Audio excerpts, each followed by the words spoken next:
사방이 붉은 모래로 덮인 끝없는 사막 한가운데를 막상 상상해 보시면요. 낮에는 숨이 턱턱 막히는 폭염이 내리쬐고 밤에는 뼛속까지 시린 추위가 몰아치잖아요. 네, 막 독사나 전갈이 언제 튀어나올지 모르는 그런 무서운 곳이죠. 그렇죠. 마실 물조차 보장되지 않는 진짜 생존의 최전선인데요. 이스라엘 백성들이 머물렀던 광야는 뭐랄까 낭만적인 캠핑장이 아니라 말 그대로 죽음의 골짜기였습니다. 정말 아수라장 같은 척박한 환경이었을 텐데요. 네. 근데 이 아수라장 같은 환경의 한가운데 수백만 명의 진영 정중앙에 절대 침범할 수 없는 텐트가 딱 하나 세워져 있습니다. 그리고 그 텐트를 목숨 걸고 지키는 특별한 사람들이 있었죠. 안녕하세요. 유튜브 바이블 캔버스 구독자님께서 보내주신 묵상 스케치 자료를 깊이 있게 살펴보겠습니다. 언제나처럼 흥미로운 역사적 맥락과 텍스트의 이면을 펼쳐보는 이 시간, 오늘 다룰 내용도 기대하셔도 좋습니다. 네, 반갑습니다. 아까 처음에 아주 생생하게 광야의 이미지를 막 그려주셨잖아요. 그게 바로 오늘 우리가 살펴볼 그 민수기 3장의 무대입니다. 아, 어제 다루었던 자료인 민수기 2장이 기억나네요. 네, 맞아요. 그 민수기 2장을 잠시 떠올려 보면 이스라엘 전체 진영이 하나님의 임재를 상징하는 성막을 중심으로 아주 질서정연하게 배치되는 그런 거대한 마스터 플랜을 보았잖아요. 네네, 아주 거대한 규모였죠. 그런데 오늘 다루는 민수기 3장으로 넘어오면 카메라 렌즈가 확 줌인을 합니다. 이 거대한 진영의 가장 깊숙한 곳, 12지파의 한가운데 위치한 성막과 그 성막을 전담하는 레위인이라는 특정한 그룹에게 초점을 맞추는 거죠. 맞아요. 제가 자료를 보면서 가장 먼저 들었던 의문이 바로 그거였어요. 도대체 왜 수많은 사람들 중에서 하필 레위인인가 하는 거죠. 네, 아주 중요한 포인트입니다. 파일과 씨름하는 현대의 구독자님들에게 과연 어떤 의미가 있는 걸까요? 그 질문을 풀기 위해서 일단 거대한 진영의 겉모습에서 좀 벗어나 봐야 합니다. 레위인들이 도대체 무슨 자격으로 그 중심부에 들어가게 되었는지 그 메커니즘을 먼저 살펴볼 필요가 있거든요. 아, 메커니즘이요? 어떤 힌트가 있나요? 민수기 3장 12절에 보면 그 힌트가 딱 나옵니다. 하나님께서 이스라엘의 모든 맏아들, 그러니까 처음 태어난 자들을 대신해서 레위인을 택하시고 레위인은 내 것이다라고 선언하시는 부분이죠. 자, 이 부분을 한번 좀 파헤쳐 볼까요? 사실 현대인들에게 누군가를 대신한다는 개념이 그렇게 확 와닿지는 않거든요. 그렇죠. 좀 낯설게 느껴지죠? 네, 왜 굳이 맏아들을 대신하는 건가요? 그 고대 근동사회에서 맏아들이라는 건 단순히 첫 번째로 태어난 아이를 의미하는 게 아니에요. 그 가정의 미래나 생명, 그리고 전체를 대표하는 어떤 상징이었죠. 아, 그러니까 약간 전체의 대표성을 띠는 거군요. 맞아요. 이걸 더 깊이 들어가 보면 출애굽기의 그 유월절 사건과 연결이 되거든요. 이스라엘이 이집트에서 탈출할 때 이집트의 모든 맏아들이 죽는 재앙 속에서 이스라엘의 맏아들들만 생명을 건졌잖아요. 피를 발라서 죽음이 넘어갔던 그 사건 말이죠. 네, 맞습니다. 생명을 구원받았으니까 논리적으로 이들의 생명은 이제 구원자의 소유가 된 겁니다. 아, 일종의 구조적인 빚이라고 해야 할까요? 생명의 빚을 진 상태라는 거군요. 정확히 보셨어요. 이스라엘 전체가 생명의 빚을 진 상태에서 하나님은 각 가정의 맏아들들을 일일이 다 불러 모으는 대신에 하나의 지파, 즉 레위 지파를 약간 교환원처럼 통째로 가져다 놓으신 겁니다. 아, 통째로요? 네, 이스라엘 전체를 향한 그 거룩함의 요구를 레위인들이 온전히 다 떠안게 된 거죠. 듣고 보니까 처음 제가 자료를 읽었을 때 막연하게 생각했던 이미지랑은 좀 많이 다르네요. 어떤 이미지를 생각하셨는데요? 저는 레위인이 약간 국가대표나 특별 대사 같은 건 줄 알았거든요. 막 가슴에 태극마크 달고 혜택도 좀 받고 VIP석에 앉는 그런 느낌이요. 아, 특권을 누리는 화려한 자리로 보신 거군요. 네. 근데 지금 설명해 주신 그 메커니즘을 들어보니까 특권을 누리는 자리가 아니네요. 차라리 거대한 건물이 무너지지 않도록 모든 하중을 묵묵히 버텨내는 내력벽이나 하중 기둥 쪽에 훨씬 가깝다는 생각이 듭니다. 오, 정말 탁월한 비유입니다. 화려한 장식이 아니라 보이지 않는 곳에서 그 무거운 무게를 다 견디는 내력벽이죠. 자신들을 깎아내서 전체 건물을 세우는 그런 힘든 역할이잖아요. 맞습니다. 이 지점을 우리가 살고 있는 현대로 한번 가져와 보면 어떨까요?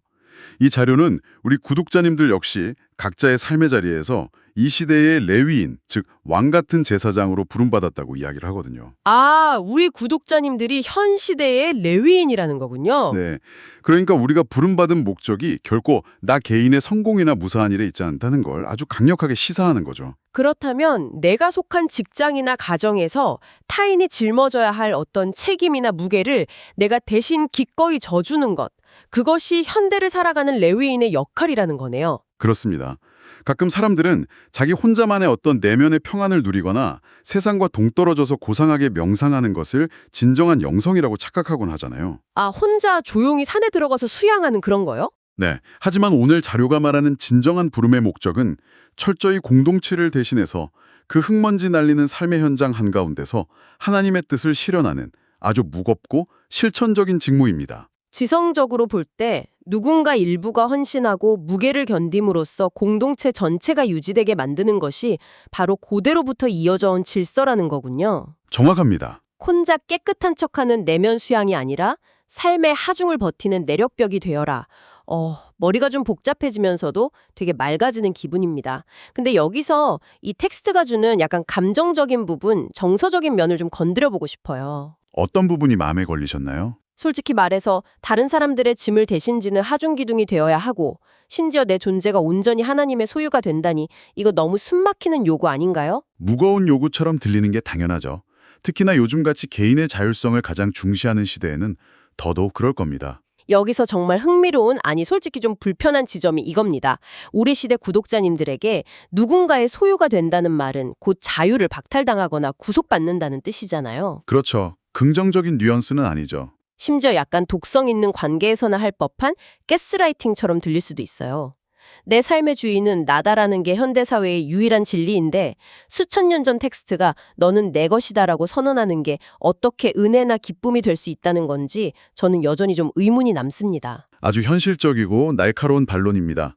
현대인의 시각에서는 그 누군가에게 속한다는 것이 당연히 자율성의 억압으로 보일 수밖에 없거든요. 네, 아무래도 그렇잖아요. 하지만 고대 광야의 맥락으로 다시 돌아가서 이 역설을 좀 이해해 볼 필요가 있습니다. 아까 서두에 광야의 척박함을 아주 잘 묘사해 주셨잖아요. 낮에는 폭염, 밤에는 영하의 추위, 그리고 물도 없는 사막이죠. 네, 그런 사막에서 완벽하게 독립적이고 자율적인 개인이 된다는 건 곧 무엇을 의미했을까요? 광야에서 완벽한 독립이라는 건 결국 아무의 도움도 받지 못하고 그냥 굶어 죽거나 얼어 죽는 걸 의미하겠네요. 맞습니다. 고대 근동에서 고아, 과부, 그리고 나그네가 가장 취약했던 이유는 그들을 소유하고 보호해줄 가장이나 후원자가 없었기 때문이거든요. 아, 소유라는 단어의 뉘앙스가 완전히 다르군요. 네, 여기서 하나님이 너는 내 것이다 라고 선언하신 건 자유를 빼앗는 족쇄가 아니에요. 오히려 내가 너의 생존을 책임지고 가장 안전하게 지키는 완벽한 후원자가 되겠다라는 아주 강력한 보호의 선언인 겁니다. 아, 생존을 위한 가장 확실한 보장인 셈이네요. 자료에 보면 청교도 신학자인 토마스 왓슨의 아주 유명한 문장이 인용되어 있는데요. 하나님께 드려진 삶은 결코 버려지지 않으며 주님의 소유가 된 영혼은 천국의 보석함에 담긴 보석과 같다라고 하죠. 와, 천국의 보석함에 담긴 보석과 같다. 문장 자체는 정말 아름답습니다. 길거리에 굴러다니는 돌멩이가 아니라 절대 잃어버리지 않도록 되게 귀하게 보관된다는 뜻이겠죠? 네, 아주 소중한 존재라는 겁니다. 하지만 약간 딴지를 좀 걸자면 보석함 안에 갇혀있는 것도 결국 갇혀있는 거잖아요.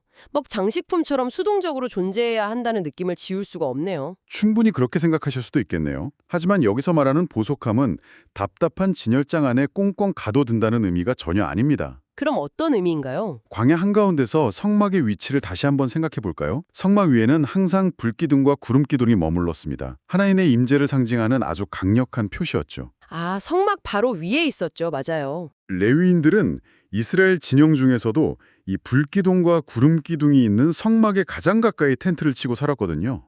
성막을 지켜야 하니까 제일 가까이 있었겠네요. 네, 그 말은 영하로 떨어지는 사막의 밤에 가장 따뜻한 불기둥 곁에 있었다는 거고요. 타는 듯한 낮에는 가장 시원한 구름기둥 바로 아래에 있었다는 겁니다.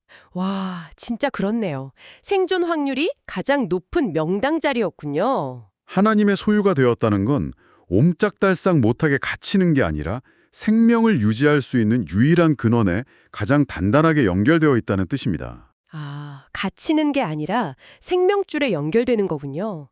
척박한 현실 한가운데 서 있더라도 절대적인 보호자가 나를 딱 지명해서 너는 내 것이고 내가 책임진다고 말씀하신다면 확실히 현대인들이 앓고 있는 그 근원적인 고독이나 불안감은 진짜 씻은 듯이 사라지겠네요. 바로 그겁니다. 내가 모든 것을 통제하고 책임져야 한다는 그 무거운 강박에서 풀려나는 것. 그것이 역설적으로 참된 자유와 평안을 가져다 주는 거죠. 진짜 주인이 생겼다는 건 그 끝없는 자기 증명의 굴레에서 벗어날 수 있다는 뜻이기도 하니까요. 네, 완벽한 평안이죠. 좋습니다. 머리로 대속의 원리를 이해했고 또 가슴으로 그 소유됨이 주는 놀라운 평안을 받아들였다고 해볼게요. 그렇다면 이제 가장 중요한 질문이 남습니다. 네, 실천적인 부분이죠. 이 완벽한 보호를 받는 사람들은 내일 당장 어떻게 살아봐야 할까요? 마음이 막 벅차오르는 것에서 끝나면 의미가 없잖아요. 손과 발이 움직이는 좀 구체적인 현실의 이야기로 넘어가 보죠. 네, 오늘 자료가 제시하는 결론부, 즉 우리의 의지에 관한 부분인데요. 원본 자료에서는 두 가지 실천적 결단을 명확하게 제시합니다. 어떤 결단들인가요? 첫째는 내 삶의 소유권을 하나님께 양도하는 것이고요. 둘째는 각자에게 맡겨진 거룩한 직무를 성실히 수행하는 것입니다. 아, 첫 번째 소유권을 양도한다는 건 방금 우리가 나눈 대화처럼 내 인생의 주인이 나라는 그 고집을 내려놓는 거겠죠. 이건 완벽히 이해가 됩니다. 네, 맞습니다. 근데 두 번째, 그 거룩한 직무를 수행한다는 부분이 솔직히 좀 뜬구름 잡는 이야기처럼 들려요. 어떤 점이 그렇게 느껴지시나요? 거룩한 직무라는 게 수천 년 전 레위인들에게야 뭐 성막을 지키고 제사를 돕는 게 직무였겠지만 우리는 아니잖아요. 그렇죠. 시대가 아예 다르니까요. 네, 우리 집 거실에서 로봇 청소기를 돌리거나 밀린 설거지를 하거나 아니면 회사에 출근해서 상사 눈치 보며 엑셀 함수를 짜는 게 도대체 그 고대의 거룩한 직무랑 어떻게 연결된다는 건가요? 이 대목을 제대로 이해하려면요. 먼저 고대 레위인들이 했던 성막 봉사의 진짜 실체를 알아야 합니다. 사람들은 흔히 제사장이나 레위인의 직무라고 하면 되게 깨끗한 옷을 입고 경건하게 기도하거나 찬양하는 우아한 모습을 상상하거든요. 네, 저도 막 향 피우고 기도하는 그런 홀리한 모습을 상상했어요. 하지만 실제로는 전혀 달랐습니다. 우아하지 않았나요? 전혀요. 수십 킬로그램에 달하는 무쇠 기둥을 그 사막의 모래바람을 뚫고 어깨에 메고 날라야 했고요. 짐승의 피와 내장이 뒤섞인 제단을 끊임없이 닦고 청소해야 했습니다. 와, 진짜 완전 중노동이네요. 네, 그들의 거룩한 직무는 땀 냄새와 피비린내가 진동하는 아주 고된 육체 노동이었습니다. 와, 듣기만 해도 막 허리가 아프네요. 거룩한 직무라는 게 결국 거룩한 막노동이었던 셈이군요. 정확합니다. 아주 거칠고 고된 일상이었죠. 그러니까 이 개념을 현대로 딱 가져왔을 때 예배당에 조용히 앉아 기도하는 것만이 거룩한 직무가 아니라는 겁니다. 그럼 우리의 팍팍한 일상이 다 포함되는 건가요? 네. 직장에서 골머리를 앓으며 작성하는 기획서, 거래처와의 까다로운 미팅, 무거운 장바구니를 들고 집에 오는 길, 밤새 울어대는 아이의 기저귀를 갈아주는 일. 이 모든 피곤하고 짐 빠지는 일상들이 바로 현대판 성막의 기구들입니다. 아, 무슨 뜻인지 알겠습니다. 종교적인 단어들, 뭐 거룩한 통로가 되어야 한다, 이런 거창한 표현 속에 갇혀있던 진짜 의미가 그거였군요. 네, 일상의 모든 순간이 다 포함되는 거죠. 내 책상 위의 모니터, 내가 만지는 주방의 냄비, 오늘 내가 꼭 견뎌내야 하는 불편한 상사와의 대화까지도 다 내가 짊어져야 할 노쇠 기둥이자 재단의 셈이네요. 그렇습니다. 그 평범하고 때로는 지루한 일상의 노동 속에서 타인을 속이지 않고 정직하게 엑셀을 다루는 것, 피곤하지만 사랑으로 가족의 식탁을 차리는 것, 그것이 바로 레위인이 성막의 기구를 아주 소중히 다루었던 것과 동일한 예배라는 겁니다. 일상의 노동 자체가 예배가 된다는 말씀이시군요. 네, 성과 속이 분리된 것이 아니라 일상이라는 성막 안에서 나의 시간을 정직하게 흘려보내는 행위 자체가 하나님의 주권을 온전히 인정하는 가장 강력한 결단입니다. 솔직히 이 이야기를 들었다고 해서 내일 아침 출근길이 막 소풍 가는 것처럼 신나고 기대되지는 않을 것 같아요. 하하, 그건 어쩔 수 없는 현실이죠. 여전히 지옥철은 너무 힘들고 엑셀 작업은 지루하겠죠. 하지만 적어도 내가 이 무의미해 보이는 노동을 대체 왜 해야 하는지, 그 무게와 의미는 완전히 다르게 느껴집니다. 의미가 부여되는 순간 태도가 달라지니까요. 그저 먹고 살기 위한 쳇바퀴가 아니라 나를 살리신 분이 특별히 나에게만 딱 맡긴 거룩한 성막기구를 나르고 있다는 어떤 자부심 같은 게 생기네요. 바로 그 인식의 전환이 이 자료가 우리에게 주고자 하는 가장 큰 통찰입니다. 나의 평범한 일상이 사실은 거룩한 직무라는 것, 내가 있는 그 자리가 바로 성막이라는 것을 깨닫는 순간 우리의 삶은 전혀 다른 질감을 가지게 될 겁니다. 네, 오늘 저희가 준비한 깊이 있게 살펴보는 시간은 여기까지입니다. 이스라엘 전체를 든든하게 견디는 내력벽으로서 수고했던 레위인들처럼 팍팍한 삶의 현장에서 묵묵히 기둥 역할을 감당하고 계신 우리 바이블 캔버스 구독자님들 모두가 이미 훌륭한 레위인들이십니다. 네, 정말 대단하신 분들이죠. 주님의 가장 안전한 소유가 되어서 불기둥의 보호를 받으며 내일 하루도 거뜬히 성막기구들을 짊어지고 나아가시기를 진심으로 응원합니다. 오늘 우리가 나눈 대화가 구독자님들의 반복되는 일상에 새로운 환기가 되었기를 바랍니다. 마지막으로 원본 자료를 바탕으로 여러분 스스로 하루를 살아가며 고민해 보실 수 있는 질문을 하나 남겨드리고 싶습니다. 오, 어떤 질문인가요? 구독자님, 내일 마주하게 될 가장 귀찮고 평범한 그 일과가 그것이 지루한 회의든 끝없는 집안일이든 사실은 하나님께서 당신에게만 특별히 맡기신 거룩한 성막 기구라면 내일 아침 그 기구를 들어올리는 당신의 손끝은 무엇이 달라져야 할까요? 와, 묵직한 질문이네요. 여러분도 이 질문을 스스로에게 던져보시면서 내일 하루를 완전히 새로운 시선으로 맞이하시길 바랍니다. 네, 꼭 한번 깊이 생각해 보셨으면 좋겠습니다. 그럼 저희는 다음 이 시간에 텍스트 이면에 숨겨진 또 다른 놀라운 이야기들을 들고 돌아오겠습니다. 함께해 주셔서 감사합니다. 감사합니다. 평안한 하루 보내십시오.